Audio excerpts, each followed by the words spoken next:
चारुलता एक Bangla drama film है। ये कहानी रविन्द्रनाथ टैगोर के नॉवेल द ब्रोकन नेस्ट पर आधारित है। ये कहानी एक ऐसी घरेलू महिला की है जो अपने पति के लिए महज एक सुंदर सजावटी वस्तु है, जिसकी मौजूदगी उसके लिए घर की दूसरी बनावटी चीजों से बढ़कर नहीं है। अपने पति के तिरस्कार और अकेलेपन से जूझने के लिए उसने खुद को साहित्य में समा लिया। समय काटने के लिए खिड़की से दुनिया को देखती है, कसीदाकारी करती है। इस उकताहट से निकलने की बेबसी ने उसे अपने सुंदर घोंसले को तोड़ने के लिए मजबूर कर दिया है। चारुलता एक आम बंगाली गृहिणी है। दिन का ज्यादातर समय घर में ही बीता करता है। समय काटने के लिए कभी कढ़ाई का काम करती है तो कभी किताबें पढ़ती है। जब इन सब से भी मन उकता जाता है तो दूरबीन से सड़क पर लोगों को आते जाते देखा करती है। भूपति दत्ता एक व्यस्त व्यापारी है। सेंटिनल नाम का एक अंग्रेजी अखबार चलाता है। काफी पैसे वाला है। एक आलीशान घर है, नौकर चाकर हैं। वो एक अच्छा आदमी है, लेकिन काम में इतना उलझा रहता है कि अपनी पत्नी के लिए समय नहीं है। एक शाम अपनी पत्नी चारू को बताता है कि वो उसके बड़े भाई उमापद को यहाँ अपने साथ काम करने के लिए बुलावा भेजा है। आखिर मैनेजर का काम किसी नजदीक वाले को देना बेहतर होगा, पर चारू को अपने बड़े भाई की काबिलियत पर शक है।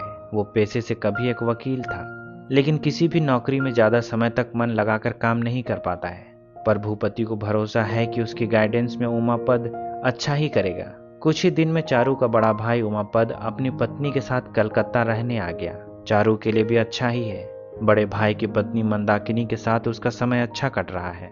पत्ते खेलते बातें करते दिन निकल जाया करता है। फिर एक दिन एक तूफान के साथ भूपति का चचेरा भाई अमल वहां आया। अभी अभी उसकी पढ़ाई खत्म हुई है। लिटरेचर का स्टूडेंट था। सोचता है कि अब आराम से अपनी लेखनी पर काम करेगा, लेकिन बड़ा भाई भूपति चाहता है कि वो अखबार के पब्लिकेशन में उसका हाथ बटाए। ज्यादा नहीं, केवल 2 घंटे प्रूफ रीडिंग करनी है। अखबार छपने से पहले इसमें वर्तनी की गलती ढूंढनी और सुधारनी है। लेकिन सेंटिनल की पहली ही प्रति उठाकर अमल थोड़ा घबरा गया। इसमें अंग्रेजी हुकूमत की आलोचना भरी है, कहीं देशद्रोह के आरोप में जेल ना हो जाए। लेकिन भूपति समझाता है कि आलोचना का मतलब गद्दारी नहीं होती है। आखिर सरकार केवल टैक्स लगाने के लिए थोड़ी है। भूपति अपने अखबार को लेकर जितना उत्साहित है, चारू का बड़ा भाई उमापद उतना ही संदेह से भरा है। एडवर्टाइजिंग के लिए बड़े कॉन्ट्रैक्ट नहीं मिल पा रहे हैं। छोटे अखबार को कोई जाना पहचाना ब्रांड ज्यादा पैसे देने के लिए राजी नहीं होता है। अखबार के स्पॉन्सर्स ठीक वैसे ही हैं जैसे नाव के लिए पतवार, मस्तूल के लिए हवा। बिना इनके अखबार छापते रहना नामुमकिन है। उमापद की हताशा की वजह कुछ और है। उसे भूपति से अखबार में और अधिक जिम्मेदारी चाहिए। वो अखबार के फाइनेंशियल मामलों में ज्यादा रुचि रखता है। आखिर उमापद का इंटरेस्ट देखकर भूपति ने सेंटिनल की सारी वित्तीय जिम्मेदारी उसे ही सौंप दी। आखिर उमापद उसका साला है, इतना भरोसा तो करना होगा। इधर अमल और चारू में भी अच्छी बनने लगी है। दोनों का इंटरेस्ट लगभग एक जैसा है। दोनों को साहित्य और संगीत पसंद है। अमल हमेशा कुछ न कुछ गुनगुनाता रहता है। वो अपने चचेरे बड़े भाई भूपति से व्यक्तित्व में एकदम अलग है। शाम को जब अमल और भूपति प्रूफ रीडिंग के लिए साथ होते हैं तो भूपति कहता है कि साहित्य काल्पनिक है, जबकि राजनीति वास्तविक होती है, लोगों की जिंदगी पर वास्तविक प्रभाव डालती है। उसके हिसाब से साहित्य में उलझे रहना फिजूल की चीज है, बेकार की दिमागी कसरत है। उसके खुद के दोस्त भी बंकिम बाबू और शेक्सपियर को पढ़कर बेचैन रहते हैं। कैसे कोई इतना कमजोर हो सकता है कि मात्र साहित्य से मनोदशा में उथल पुथल पैदा हो जाती है। पर अमल का मानना है कि साहित्य भी उतनी ही प्रभावशाली होती है जितनी की राजनीति है। अगर अंग्रेज सरकार कल एक नया टैक्स लागू कर दे तो क्या वो चैन से सो पाएगा? ठीक इसी तरह साहित्य भी लोगों में बेचैनी पैदा कर सकती है। पर भूपति अब भी इस बात पर टिका है कि मानसिक कसरत से कोई फायदा नहीं है। बदलाव के लिए शारीरिक बल का होना जरूरी है। वे दोनों पंजा लड़ाते हैं। भूपति अमल को हरा देता है। इससे ये साबित होता है कि जीतने के लिए ताकत कितनी जरूरी होती है। भूपति कहता है कि चारू को भी साहित्य में बड़ा इंटरेस्ट है, पर उसके पास इतना समय नहीं है कि उसे गाइड कर सके। वो अच्छा लिख सकती है। भूपति चाहता है कि अमल उसका मार्गदर्शन करे, कुछ खुद सीखे और कुछ उसे भी सिखाए। हालांकि अमल को इसमें कोई खुशी नहीं हुई। वो तो खुद अपनी लेखनी पर काम करना चाहता है। अब खामाखा थोड़ा समय चारू को भी देना पड़ेगा। अगले ही दिन वो चारू के साथ ज्यादा समय बिताने लगा। साथ में उमापद की पत्नी मंदाकिनी भी है, पर मंदा उन दोनों से बिल्कुल अलग है। एक आम घरेलू महिला जिसमें किसी भी तरह की कोई बौद्धिक जिज्ञासा नहीं है और ना ही किसी तरह का कोई स्किल है। जब चारू और अमल साहित्य पर चर्चा कर रहे हैं, मंदाकिनी वहीं खराटे लगाते हुए सो गई। आजकल चारू और अमल ज्यादा समय साथ रहते हैं, काफी बातें होती हैं, आखिर उनकी रुचि भी एक जैसी है। आजकल चारू भी वैसे ही गाने गुनगुनाने लगी है जैसे अमल गुनगुनाया करता है। एक दिन वो उसके लिए एक नोटबुक तैयार करती है जिसमें उसने उसके नाम की कढ़ाई की है, लेकिन चाहती है कि इसमें वो जो भी कविता लिखे वो केवल उन दोनों के बीच हो, इसे कहीं छपवाए ना।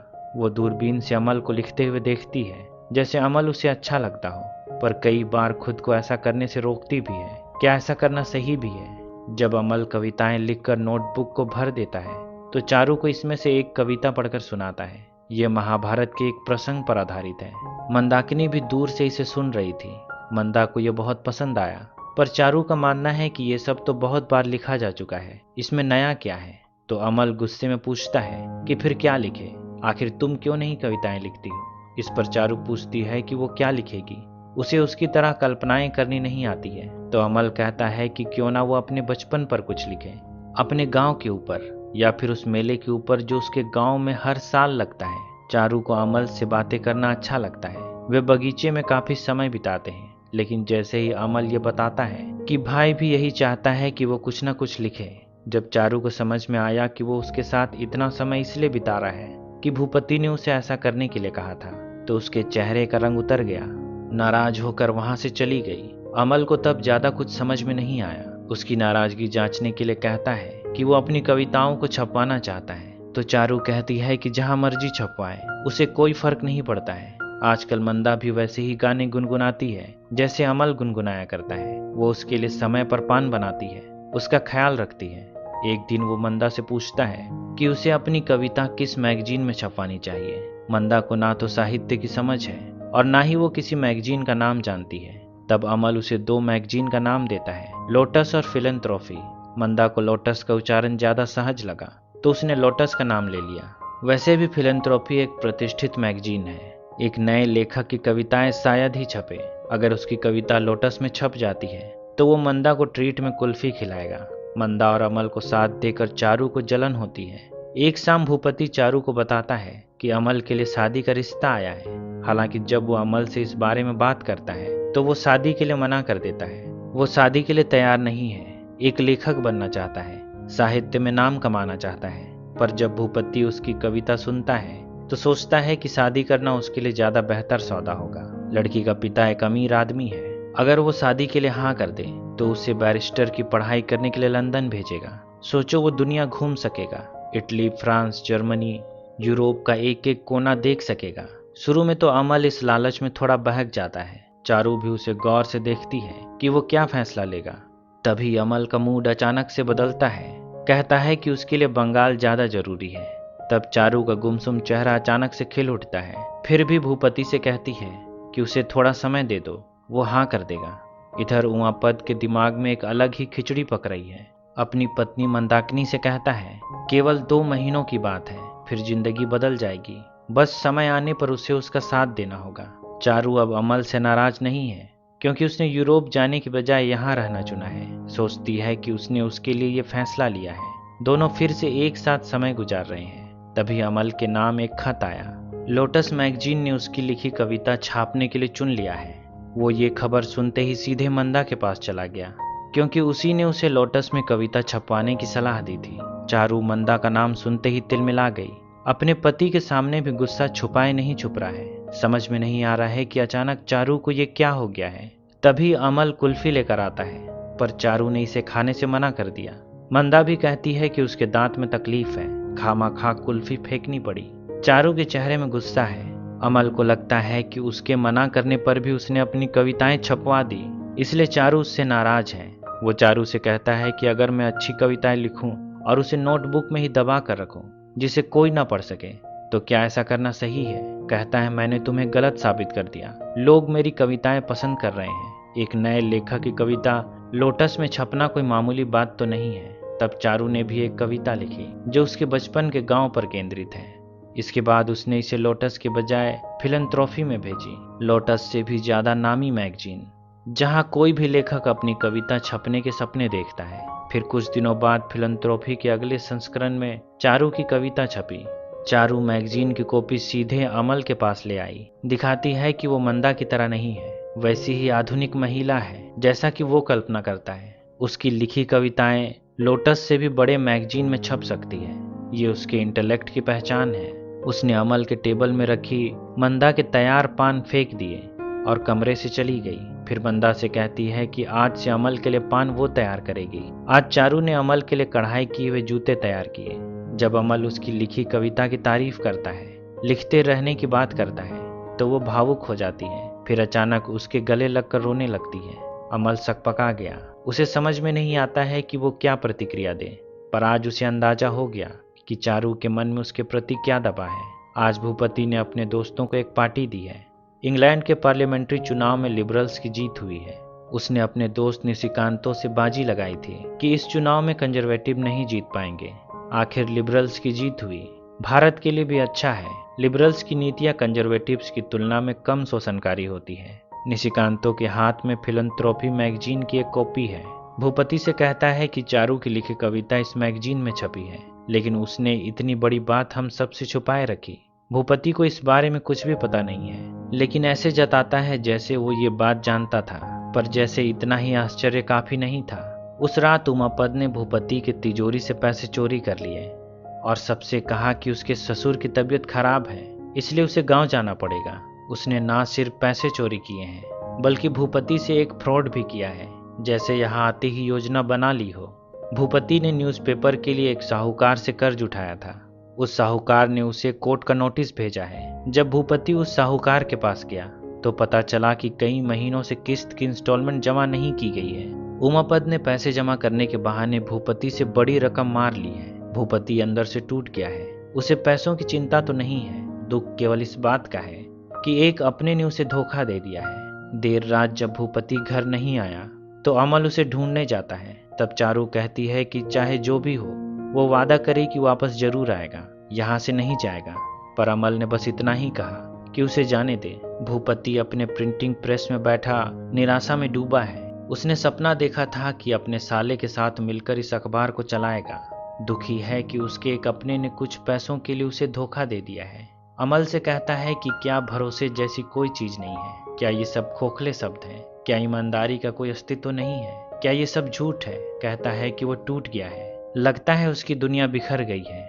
ऐसा लग रहा है जैसे ये बात वो अमल से कर रहा हो। आखिर अमल भी तो एक तरह से अपने बड़े भाई से फरेब कर रहा है। अमल नजरें नहीं मिला पा रहा है। उस रात अमल अपने बड़े भाई के नाम एक खत लिखता है। वो लिखता है कि अब यहाँ उस पर और बोझ बनकर नहीं रहना चाहता है। उस रात ही सबको बिना बताए वो घर से निकल गया। अगली सुबह जब भूपति को खत मिला कि अमल चला गया है तो ज्यादा बड़ा सदमा चारू को लगा। उसकी नज़र सबसे पहले उस चप्पल पर गई जिसे उसने अमल के लिए बनाया था। वो वहीं पड़ा है जैसे उसने उसकी चाहत को ठुकरा दिया हो। वो गुस्से में ये बड़बड़ा रही है कि जरूर वो बर्धमान गया होगा शादी के उसी रिश्ते की खोज खबर लेने। भूपति ने भी काम से कुछ दिनों की छुट्टी ले ली है। वो चारू के साथ एक बीच में समय गुजार रहा है। यहाँ चारू कहती है कि अब वो भी उसके अखबार में लिखने का काम करेगी। अखबार का एक हिस्सा राजनीति के बारे में होगा तो एक हिस्सा साहित्य और दूसरी चीजों के बारे में। क्या ऐसा नहीं हो सकता है? इस आइडिया से भूपति बहुत उत्साहित है। उमापद और अमल चले गए तो क्या हो गया? भूपति के दोस्त भी तो हैं जो अखबार चलाने में उसकी मदद कर सकते हैं। कुछ दिनों बाद भूपति के नाम एक खत आया। ये खत अमल का है। लिखता है कि वो मद्रास में अपने दोस्त के यहाँ है। भूपति ने ये खत चारू को पकड़ा दिया। फिलहाल घर से बाहर जाना है। जब भूपति कमरे से बाहर चला गया, अमल का खत पढ़कर चारू भावुक होने लगी। बिस्तर पर सर रख कर रोने लगी कि आखिर अमल उसे छोड़कर क्यों चला गया। बिना उससे एक भी शब्द कहे वो क्यों चला गया। बाहर तूफान आने वाला है, इसलिए भूपति भी वापस घर लौट आया। उसने कमरे के बाहर से देखा कि उसकी पत्नी चारू अमल की चाहत में रो रही है। उसे एक सदमा लगा, लेकिन चुपचाप दरवाजे पर खड़ा रहा। फिर गुस्से में वहां से चला गया। जाते हुए उसके जूतों की आवाज इतनी भारी थी कि चारू भी समझ गई कि भूपति ने उसकी सारी वेदना सुन ली है। जब वो अमल का खत पढ़ती है तो देखती है कि इसमें उसने उसके बारे में कुछ नहीं लिखा है। कितनी विडंबना है, जिसके लिए घर टूटने पर आ गया है। उसने इतने दिन बाद खत लिखा, फिर भी उसे याद तक नहीं किया। चारू उस खत को फाड़ देती है। भूपति निराश होकर घर से निकल गया था, पर जब वापस आया तो चारू ने हाथ बढ़ाकर पूरे प्यार के साथ उसका स्वागत किया। भूपति ने भी अपना हाथ आगे बढ़ाया और उसे पूरे सम्मान के साथ स्वीकार कर लिया। शायद अब उनका रिश्ता पहले से बेहतर हो। इसी उम्मीद में यह कहानी खत्म हो जाती है। अगर आपको ये कहानी पसंद आई है तो वीडियो को लाइक, शेयर और चैनल को सब्सक्राइब कर दें। अभी तक बने रहने के लिए शुक्रिया।